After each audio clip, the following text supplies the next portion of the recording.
चलिए तो शुरू करते हैं। बात कुछ ऐसी है कि मुझे कोई बता सकता है कि अगर हम गाय या भैंस बेचें तो कितने में बेचते हैं? क्या कीमत होती है? हाँ, तो कितनी कीमत हो सकती है ब्रीड के हिसाब से भी? 2-3 लाख। जहाँ एक गाय और भैंस को बेचने की कीमत 2-3 लाख है, वहाँ लड़की सिर्फ 500 रुपये में बेची जाती हैं। मध्य प्रदेश का एक ऐसा ही गांव है नीमच। वहाँ आज भी ऐसी प्रथाएं हैं। पुलिस काफ़ी हद तक रोकने की कोशिश कर रही है, लेकिन ये अभी तक रुकी नहीं है पूरी तरीके से। वहाँ लड़कियाँ अगर बहुत ही ज़्यादा गरीब है, बहुत ही ज़्यादा, तो शादी के नाम पे 500 रुपये में बेच दी जाती हैं। जहाँ गाय भैंस भी आप 2-3 लाख में ख़रीद सकते हैं, वहाँ सिर्फ लड़की 500 रुपये में बेची जा रही है। ये कहानी शुरू होती है 1997।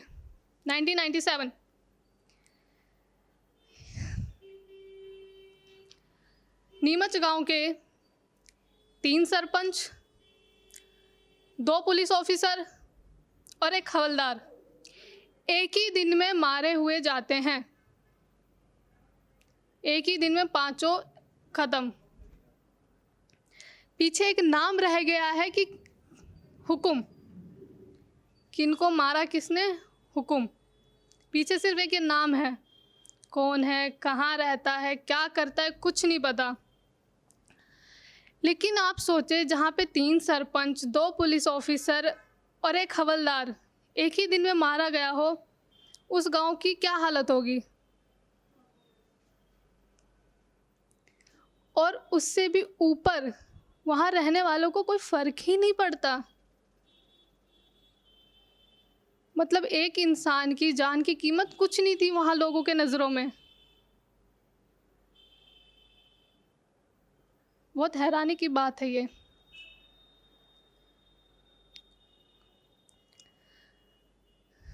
मध्य प्रदेश से निकलकर हम चलते हैं सीधा दिल्ली की तरफ।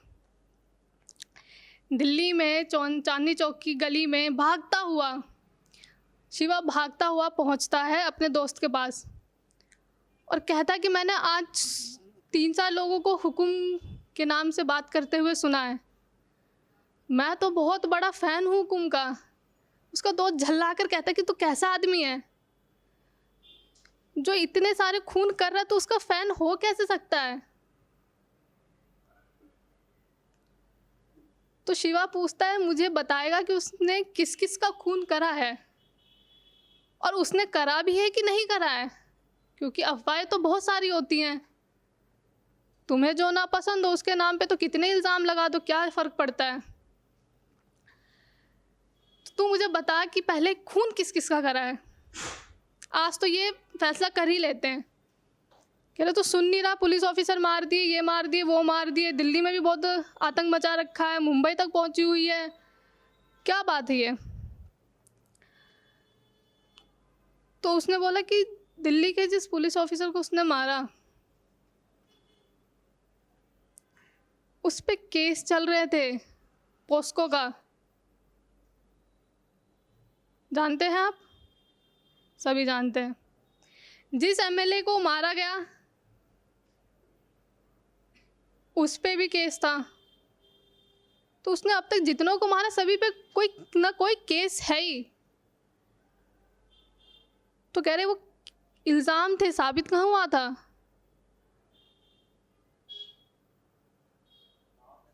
अगर कोई मैं तुझे कह दूँ कि तू चोर है, बेशक तूने ना चुराया, वो क्या मार के निकल जाएगा?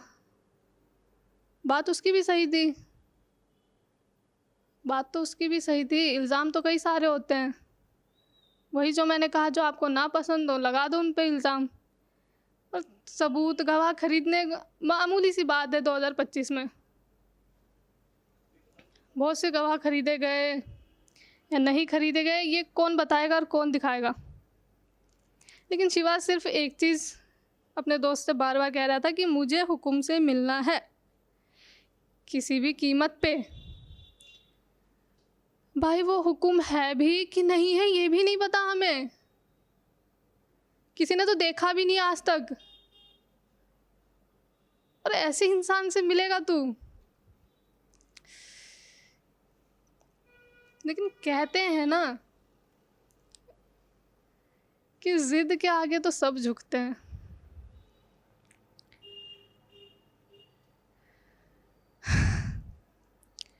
एक रात कुछ 4-5 लोग आते हैं, शिवा को उसके घर से उठा के ले जाते हैं। शिवा जहाँ खड़ा होता है एक सुनसान सी फैक्ट्री होती है, खाली पड़ी थी, काफ़ी टाइम से बहुत पुरानी थी, झड़ रही थी, कहीं से टूटे हुए पिलर्स थे कहीं। तो अब उसे यही नहीं पता, अब आधी रात को आपको कोई उठा ले तो आपको तो टाइम ही लगेगा समझने में कि हो क्या गया। उसको तो उठा ले गए थे भाई घर से ही। शिवा के आगे पीछे वैसे भी कोई नहीं था, एक कहने को दोस्त था, वो भी उसके अगेंस्ट हो जाता था जब वो हुक्म की बात करता था, लेकिन दोस्त तो दोस्त ही होता है। हाँ, लेकिन ढूंढने भी नहीं निकला वो, क्योंकि पता ही नहीं था। अब शिवा जहाँ खड़ा था वहाँ बात ये थी कि 2 लोग राइट में 2 लेफ्ट में खड़े हैं उसके। एक फ़ोन आता है, एक आदमी फ़ोन लेकर आता है और कहता है कि हुक्म को बात करनी है तुमसे। हुक्म कहता है, शिवा, हुक्म लड़की है। बहुत पतली सी आवाज़ आई। ये उसके दिमाग में चल रहा है, उसने किसी से पूछा नहीं। उधर से हुक्म, शिवा एक बात बताओ, फर्श पर एक 16-17 साल की लड़की बिना कपड़ों के लेटी है तो एक मर्द को कैसा लगेगा देखकर? शिवा कुछ नहीं बोला। एक सदमे से निकला नहीं था कि उसके सामने इतना बड़ा सवाल रख दिया गया।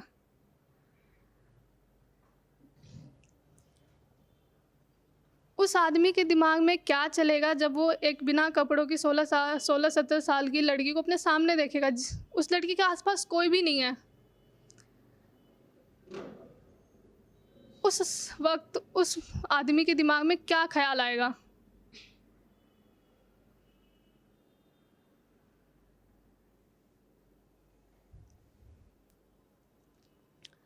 तुम्हें एक एड्रेस मिलता है, वहाँ जाओ, वहाँ तुम्हें एक आदमी मिलेगा, उसे उसी वक्त बीच माथे पे गोली मार के वापस आना। जो तुम ना आओ तो दोबारा कभी मुझसे मिलने की बात मत करना। शिवा गया तो सही, पिस्टल भी हाथ में है उसके, लेकिन वो मार नहीं पाया। इतने में हुक्म के एक आदमी ने मार दिया वापस। हुक्म का जो आदमी है, जिसे सब जीतू जीतू कहते हैं, जीतू कहता है कि हुक्म इसको नहीं रखना चाहिए, इसको पता है हम क्या काम करते हैं, सुना तो होगा ही इसने। तो फिर हुक्म ने कहा नहीं रखो, एक मौका और देंगे। अब शिवा ने कहा कि मुझे मिलना है हुक्म से, तो जीतू ने कहा कि कोई नहीं मिलता उनसे, उनसे ऐसे ही फ़ोन पे बात होती है। लेकिन उसे मिलना था। इस बीच हुक्म ने और भी कई लोगों को मरवाया जिन पर केसेस थे। तो जहाँ तक अभी मुझे लग रहा है कि हुक्म ने तो कभी किसी सही आदमी को नहीं मारा। अब शिवा ये भी कन्फ्यूज़न में था कि वो सही में लड़की थी या उसने वो स्ट्राइकर लगाया था जिससे आवाज़ बदल जाती है, तो उसे ये भी जानना था। हुक्म ने एक अगला काम और दिया उसको और कहा कि ये आखिरी मौका है, हो पाया तो ठीक, नहीं तो तुम अपने रास्ते, हम अपने रास्ते। वो था कोलकाता के एक एमएलए को मारना था, और कोलकाता में का क्राइम रेट आपको भी पता है कैसा है। जहाँ बहुत सारी चीज़ें अच्छी होती हैं वहाँ कुछ चीज़ें बुरी भी होती हैं। इस बार शिवा गया और शिवा जानता था वो एमएलए कौन है। उसने क्या करा, उसने यूँ समझो कि उसने 2 सेकंड नहीं लगाए मारने में। उसने उस वक्त मारा। जीतू ने फ़ोन पे हुकुम से बात करवाई उसकी, तो हुकुम ने कहा मैं मिलूँगी नहीं। तब शिवा को यकीन हो गया कि हाँ लड़की ही है, तो मैं मिलती नहीं किसी से, मैं मिलूँगी नहीं। हाँ, लेकिन शिवा वो पहला था उस गैंग में जिसे हुकुम ने अपना नंबर दिया। जैसे हम लोग आजकल कॉर्पोरेट ऑफिस में करते हैं ना, कंपनी का नंबर अलग, पर्सनल नंबर अलग, वैसे था। तो शिवा वो पहला लड़का था जिसे हुकुम ने अपना नंबर दिया उस गैंग के।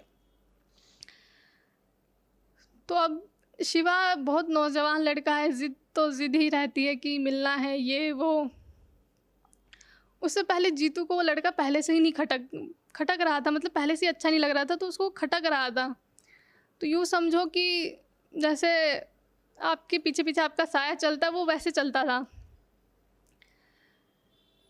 तो उसकी ज़िद तो हुकुम से मिलने की थी। उसको ये नहीं समझ आ रहा था कि उसकी ज़िद हुकुम से मिलने की क्यों थी। जीतू हर वक्त ये सोचता था कि ऐसा क्या करना है, लोग आते हैं ये काम क्यों कर रहे वो हुकुम के लिए, पैसों के लिए, पैसे तो मिल ही रहे हुकुम से, इसको ऐसा क्या चाहिए हुकुम से।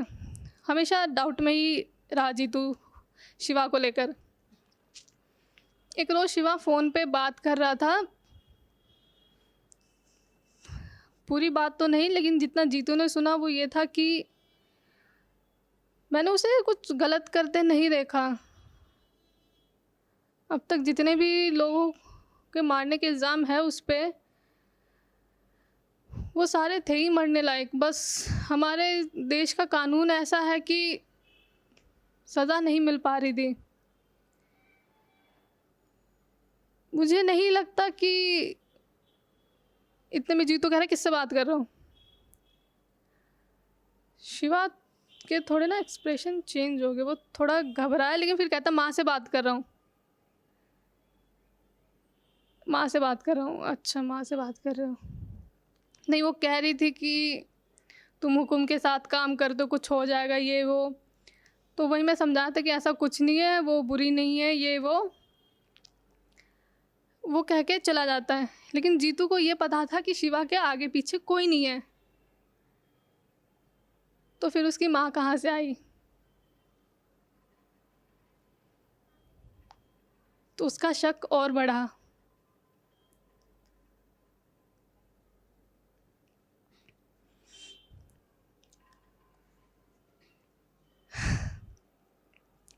एक तारीख है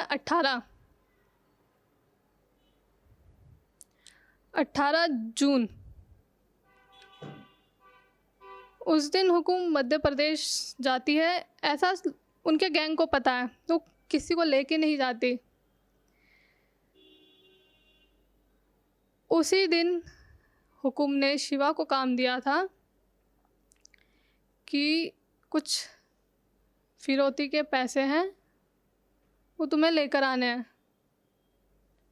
काम था दिल्ली में, शिवा मिलता है मध्य प्रदेश में। हुकुम को इस बात पे बहुत गुस्सा आया, लेकिन उसने कुछ भी नहीं कहा। पूरी गैंग ऐसे सदमे में थी कि भाई क्या बात हो गई है। सबको ये लगा कहीं पसंद तो नहीं आ गई हुकुम को, वो किसी को भी लग सकता है। इतनी नरमी तो आज तक हुकुम ने किसी के भी साथ नहीं बरती थी, तो इसे कैसे बिना कुछ कहे छोड़ दिया गया। एक दिन जीतू ने हुकुम को कुछ पुलिस वालों से बात करते हुए सुना, लेकिन शोर बहुत था ट्रैफिक का, तो वो थोड़ा और आगे जाके सुनना चाहता था पूरी तरीके से बात क्या है। इतने में पुलिस वाले चले जाते हैं, बचता है शिवा। वो उससे सवाल जवाब करता है कौन था, क्या बात चल रही थी, तो कह रहा कुछ नहीं, बस सेफ्टी के लिए, कि हमारा तो काम ही ऐसा है कि हमें नहीं पता कब पुलिस वाले हमें उठा के ले जाएं, तो बस सेफ्टी के लिए धंधा पानी थोड़ा। कह रहा ये सवाल सेफ्टी के लिए। हम हुकुम के लिए इतने सालों से काम कर रहे हैं, आज तक एक खरोच नहीं आने दी है, तुम्हें लगता है सेफ्टी? वो दोनों की बहस तो हुई, लेकिन कुछ पक्का सबूत नहीं था ना जीतू के पास, तो उसने इस बार भी जाने दिया, इस बार भी जाने दिया। अगले दिन जीतू की लाश मिलती है।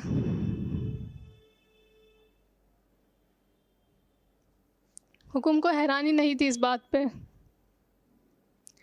जब पूरी गैंग ने देखा कि हुकुम को हैरानी नहीं है इस बात पे, तो अब वो ये सोच रहे हैं कि ऐसा क्या हो गया जो हुकुम अचानक से बदल गई। ये सब कुछ तब से शुरू हो रहा है जब से शिवा आया है गैंग में। तो क्या सचमुच हुकुम को शिवा ही पसंद है? ये बताया था कि लास्ट टाइम जिसने जीतू से बात की वो शिवा था, उसके बाद से किसी ने बात ही नहीं की उससे।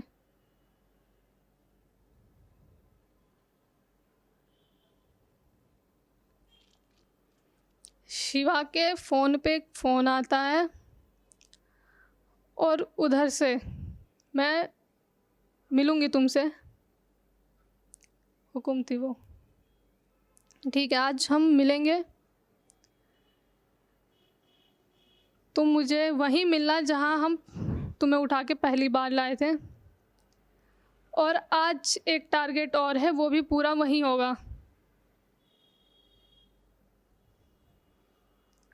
ठीक रात के 10 बजे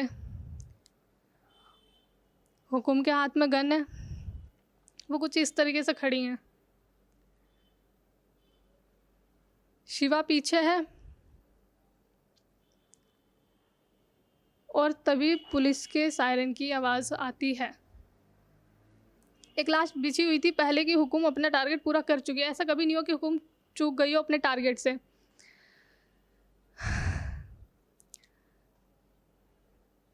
एसीपी विजय चक्रवर्ती, स्पेशली उन्हें इसीलिए बुलाया गया था क्योंकि हुकुम को पकड़ना था, आज तक कोई पकड़ नहीं पाया। हुकुम चाहती तो भाग सकती थी, वो नहीं भागी। उन्होंने गन हाथ से गिराया और अपनी कलाई सामने आगे कर दी।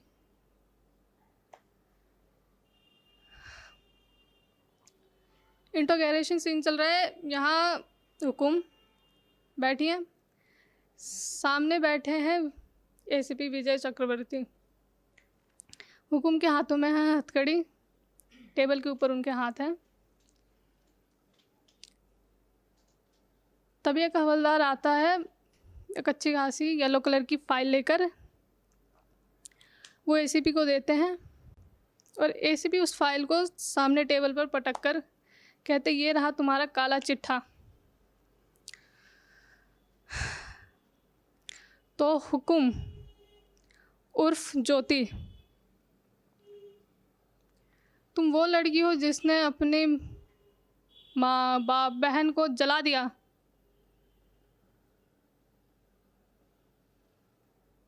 कैसा लगा तुम्हें जलाकर? हुकुम कहती, सुकून मिला।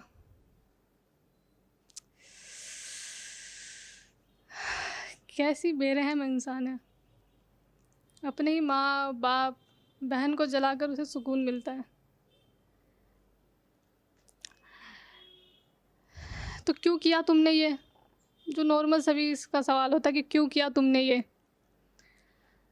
तो हुकुम कहती है कि इंस्पेक्टर शंकर को तो बुला लो। तो एसीपी कहते, तुम्हारा मतलब शिवा?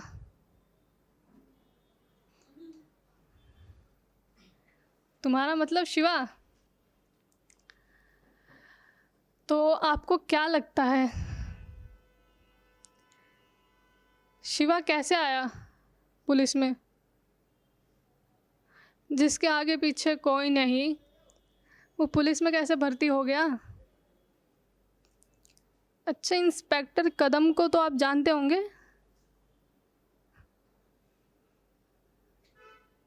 अब एसीपी का दिमाग घूम रहा था,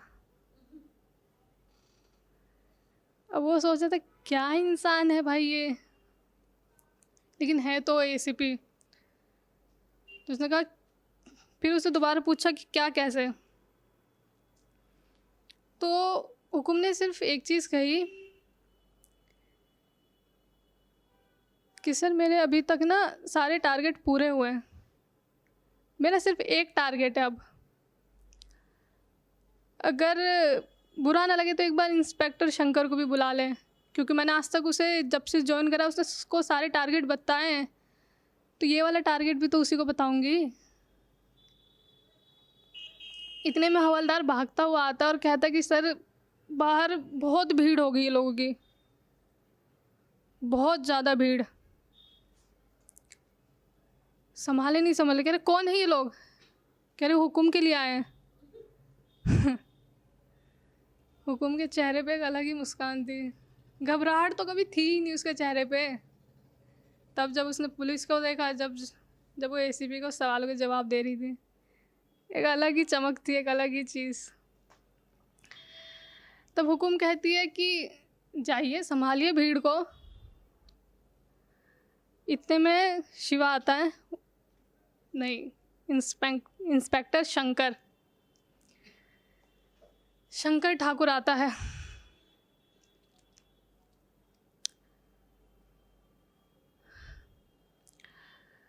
हुकुम कहती है एक बार उस हवलदार को बुलाइए, क्योंकि आप तो जाएंगे नहीं, आप बहुत सीनियर ऑफिसर है ना।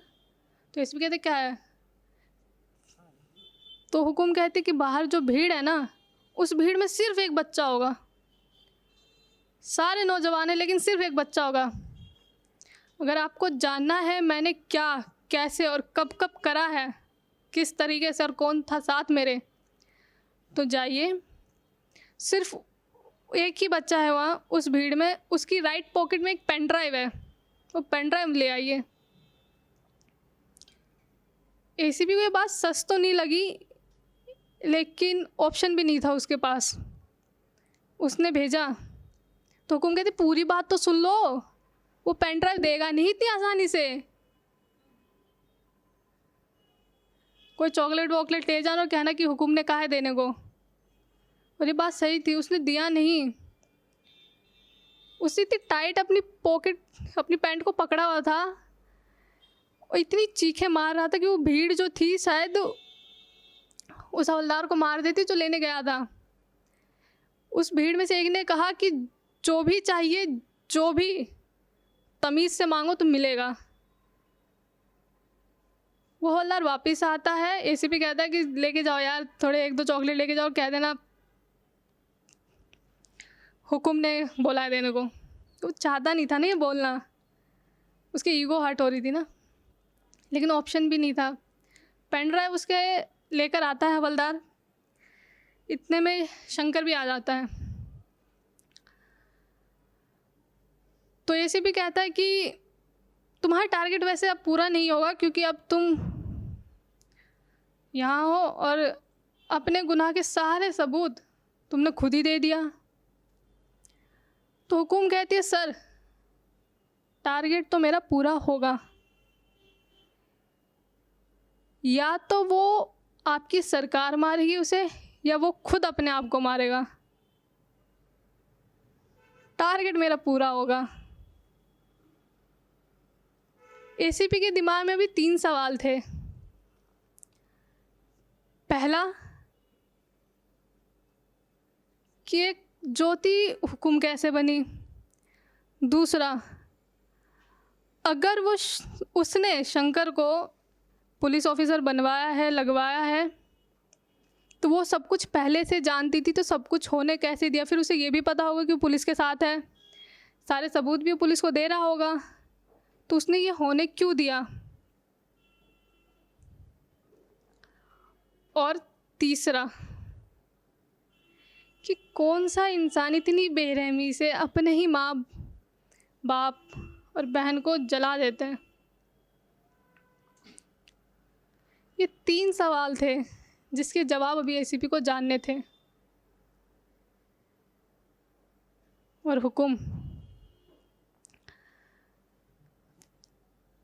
तो सर ये कहानी जो है वो है 1997 की।